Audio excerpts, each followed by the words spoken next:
আসসালামু আলাইকুম। সবাইকে স্বাগত আমার আজকের ঈদ স্পেশাল রেসিপিতে। অনেকেই হয়তো এবারের ঈদে একদম নতুন আর ভিন্নধর্মী কোনো ডেজার্ট বানানোর কথা ভাবছেন। তাই আজকে আপনাদের জন্য নিয়ে এলাম সিরিয়ার ট্রেডিশনাল সুইট ডিশ হালওয়াত এল জিবান। অরিজিন সিরিয়াতে হলেও বর্তমানে মধ্যপ্রাচ্যের অনেকগুলো দেশেই কিন্তু এই ডেজার্টটা বেশ জনপ্রিয়। বাইরের আবরণে থাকে চিজি সুজির লেয়ার আর ভেতরে থাকে মন মাতানো সুগন্ধি ক্রিম। সেই সঙ্গে সার্ভ করা হয় পেস্তার কুচি এবং সুগার সিরাপ দিয়ে। খেতে ভীষণ মজা, মুখে দিলেই মিলিয়ে যায় এমন। আশা করছি আমার আজকের এই রেসিপিটা আপনাদের পছন্দ হবে। চলুন তাহলে শুরু করা যাক। প্রথমে আমরা আজকের ডেজার্টের যে ক্রিম ফিলিং সেটা তৈরি করে নিব। মধ্যপ্রাচ্যের সবগুলো দেশেই আস্তা নামক এই ক্রিমটা কিন্তু খুব জনপ্রিয়। আর সেটা বানাতে একটা হাঁড়িতে আমি 2 কাপ দুধের সঙ্গে 4 টেবিল চামচ নিয়ে নিচ্ছি চিনি, সাথে 4 টেবিল চামচ দিয়ে দিচ্ছি কর্নফ্লাওয়ার। কর্নফ্লাওয়ার না থাকলে আপনি পোলাওয়ের চাল মিহি গুঁড়ো করেও ব্যবহার করতে পারেন। সেই সঙ্গে ট্রেডিশনালি এই ক্রিমটা তৈরি করতে ব্যবহার করা হয় অরেঞ্জ ব্লুজুম ওয়াটার এবং সেই সঙ্গে রোজ ওয়াটার। আপনার কাছে যদি দুটোর কোনোটা না থাকে তাহলে আপনার নিজের পছন্দ মতো যে কোনো ফ্লেভার এখানে অ্যাড করতে পারেন। আমি দুটোই 1 চা চামচ করে এর মধ্যে দিয়ে দিব এবং একসঙ্গে খুব ভালো করে মিলিয়ে নিব যাতে দুধের সঙ্গে কর্নফ্লাওয়ারটা ভালোভাবে মিশে যায়। তারপরে হাঁড়িটা ধরে চুলায় বসিয়ে দেব এবং চুলার আঁচটা মিডিয়াম লোতে করে দিয়ে অনবরত এইভাবে নাড়তে থাকবো। খুব অল্প সময়ের মধ্যেই দেখবেন যে মিশ্রণটা আস্তে আস্তে ঘন হতে শুরু করবে। তাই আপনাকে নাড়া বন্ধ করা যাবে না, তাতে কিন্তু নিচে ধরে যাবে বা অনেক বেশি আঠালো হয়ে যাবে। যখন মিশ্রণটা এরকম ঘন হয়ে আসবে তখন এর মধ্যে ছানা দিয়ে দিতে হবে। আধা কাপ ছানা আমি ব্লেন্ডারে একটু পেস্ট করে নিয়েছি। যেহেতু ছানার মধ্যে একটা দানা দানা ভাব থাকে, তাই আপনি যদি ছানাটা এই মিশ্রণে দেওয়ার আগে একটু পেস্ট করে নেন তাহলে খুবই স্মুথ আর ক্রিমি একটা মিশ্রণ আপনার তৈরি হয়ে যাবে। ছানাটা দেওয়ার পর এইভাবে অল্প আঁচে খুব ভালোভাবে এটাকে নেড়ে মেশাতে হবে এবং আরও 5-7 মিনিট ধরেই জাল করতে হবে। একসময় দেখবেন এটা বেশ ঘন আর থকথকে হয়ে এসেছে, ঠিক এরকম। সেই পর্যায়ে চুলা থেকে নামিয়ে নেড়েচেড়ে ভালো করে এটাকে ঠান্ডা করে নিতে হবে। আর এই ক্রিমটা আমাদেরকে ব্যবহার করতে হবে একদম ঠান্ডা ঠান্ডা। বানানোর পর অবশ্যই 2 ঘন্টার মতো ফ্রিজের নর্মাল চেম্বারে রেখে দিবেন, তাহলে দেখবেন ক্রিমটা ঠিক এরকম ঘন হয়ে আসবে। আর ঠান্ডা অবস্থাতেই আমরা ক্রিমটা ব্যবহার করব। এবারে আমরা সুগার সিরাপ তৈরি করব। তাই একটা হাঁড়িতে আমি আধা কাপ চিনি এবং সেই সাথে 1.25 কাপ পানি নিয়ে নিচ্ছি। এই চিনি শিরাটা কিন্তু খুব লাইট হবে, অনেক বেশি ঘন বা একটা দুই তারে শিরা করা যাবে না। দুটো একসঙ্গে ভালো করে মিলিয়ে নিয়ে চুলায় বসিয়ে 5 মিনিট মিডিয়াম আঁচে আমি জাল করে নিব। আর তাতেই আমাদের শিরা তৈরি হয়ে যাবে। এবং যখন আমরা এই শিরাটা ব্যবহার করব তখন এর মধ্যে 1 চা চামচ রোজ ওয়াটার দিয়ে দিব। আর শিরাটা দেখতেই পাচ্ছেন এরকম আঠালো চটচটে হবে। এবারে আমরা ডেজার্টের বাইরের যে আবরণ অর্থাৎ সুজির হালুয়াটা তৈরি করে নিব। তার জন্য একটা হাঁড়িতে 1 কাপ পানির সঙ্গে 1/4 কাপ দিয়ে দিচ্ছি চিনি এবং 1/2 কাপ দিয়ে দিচ্ছি সুজি। সুজিটা আমি কাঁচা অবস্থাতেই দিচ্ছি, ভেজে নিইনি। তারপরে এর মধ্যে সুগন্ধের জন্য দিয়ে দিতে হবে 1 চা চামচ রোজ ওয়াটার অথবা অরেঞ্জ ব্লুজম ওয়াটার। তারপরে চুলার আঁচটা মিডিয়াম লোতে রেখে অনবরত নেড়েচেড়ে আমাদেরকে এই হালুয়াটা ঘন করে ফেলতে হবে। খুব বেশি সময় লাগে না, 4-5 মিনিটের মাথায় দেখবেন এটা আস্তে আস্তে ঘন হতে শুরু করেছে। এবং যখন এরকম কিছুটা আঠালো হয়ে যাবে তখন এর মধ্যে দিয়ে দিতে হবে 1 কাপ চিজ। আমি এখানে 1 কাপ শ্রেডেড মোজারেলা নিয়েছি।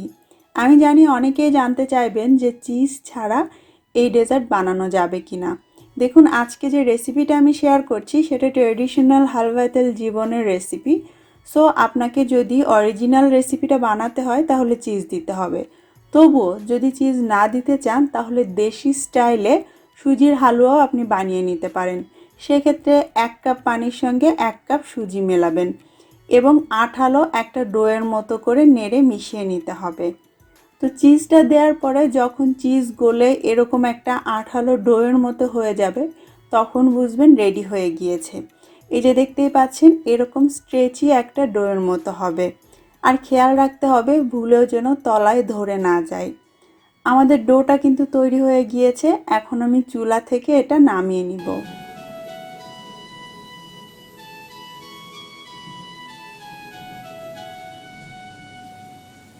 এবারে কিচেন কাউন্টার বা টেবিলের উপরে যেখানে আপনি হালুয়াটা সেট করবেন সেখানে সামান্য আমরা যে শিরা তৈরি করে রেখেছিলাম সেটা একটু মেখে নিতে হবে। তাহলে সহজে এটা টেবিলের সঙ্গে আটকে যাবে না। এবং হালকা গরম থাকা অবস্থায় সুজি এবং চিজের যে ডোটা আমরা তৈরি করলাম সেটা একটু মথে নিতে হবে। এতে করে মিশ্রণটা বেশ স্মুথ হবে এবং আমরা যখন ডেজার্টটা বানাবো সেটা খেতে অনেক মজা লাগবে। ২-৩ বার এইভাবে উল্টে পাল্টে আলতো করে একটু মথে নেওয়ার পর এই মিশ্রণটাকে পাতলা রুটির মতো করে বেলে নিতে হবে। চাইলে পুরোটা একসঙ্গেও বেলতে পারেন। আমি ৩ ভাগে ভাগ করে তারপর এটাকে বেলে নিয়েছি। আর বেলার সুবিধার জন্য ওপরে একটু প্লাস্টিক র্যাপ দিয়েছি যাতে বেলুনের সঙ্গে না আটকে যায়। তারপর সাইডের যে অসমান অংশগুলো সেগুলো একটু সমান করে কেটে নিচ্ছি। এবারে যে ক্রিমটা আমরা তৈরি করে ফ্রিজে রেখে দিয়েছিলাম আগে থেকে সেটা একটা পাইপিং ব্যাগে ভরে এইভাবে লম্বা করে দিয়ে দিচ্ছি। পাইপিং ব্যাগেই যে দিতে হবে এমন কোনো কথা নেই, চাইলে চামচ দিয়েও দিতে পারেন।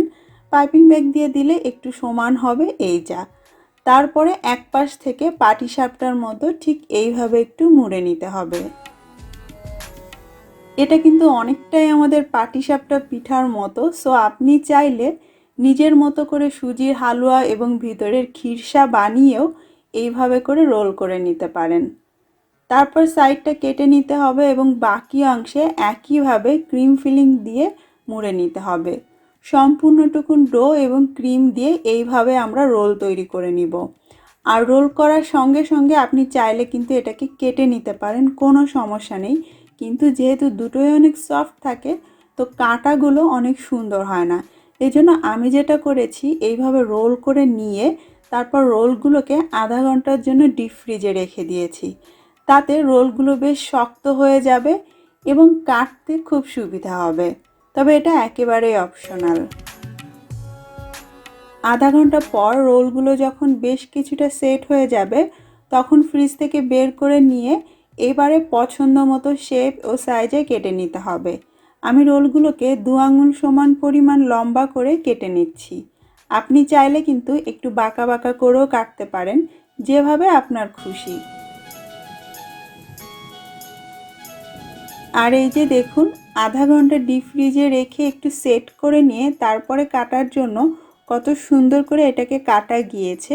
চ্যাপ্টা হয়ে যায়নি, বাইরের আবরণ এবং ভেতরের ক্রিমের লেয়ারটা সুন্দরভাবে বোঝা যাচ্ছে। এখন পরিবেশনের পালা।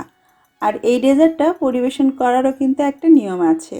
প্রথমে আপনার পছন্দ মতো সার্ভিং ডিশে এটাকে সুন্দর করে একটু সাজিয়ে নিতে হবে। তারপর আমরা যে লাইট সুগার সিরাপটা তৈরি করে রেখেছিলাম সেটা ওপর দিয়ে একটু ছড়িয়ে দিতে হবে। তবে অবশ্যই এর মধ্যে কিন্তু একটু রোজ ওয়াটার মিলিয়ে তবেই দিবেন, সুন্দর একটা ফ্লেভার আসবে। আর খুব বেশি সিরাপ যে দিতে হবে তা না, অল্প অল্প করে ওপর দিয়ে এইভাবে একটু ছড়িয়ে দিলেই হবে। খুব বেশি মিষ্টি এতে হবে না, যেহেতু ভেতরের ক্রিম এবং বাইরের আবরণ কোনোটাই অতিরিক্ত মিষ্টি নয়। আর সাজানোর জন্য ওপর দিয়ে এইভাবে একটু পেস্তা বাদামের কুচি দিয়ে দিতে হবে। ট্রেডিশনালি এভাবেই কিন্তু সাজানো হয়, তবে অবশ্যই আপনার পছন্দ মতো আপনি সাজিয়ে নিতে পারেন। তৈরি হয়ে গেল আমাদের সুন্দরী সুগন্ধি সুস্বাদু হালওয়াত এল জীবন। এবারের ঈদে মজাদার এই ডেজার্টটি অবশ্যই ট্রাই করুন এবং চমকে দিন আপনার পরিবারকে। আশা করছি রেসিপি ভালো লেগেছে। সবাই ভালো থাকবেন। আল্লাহ হাফেজ।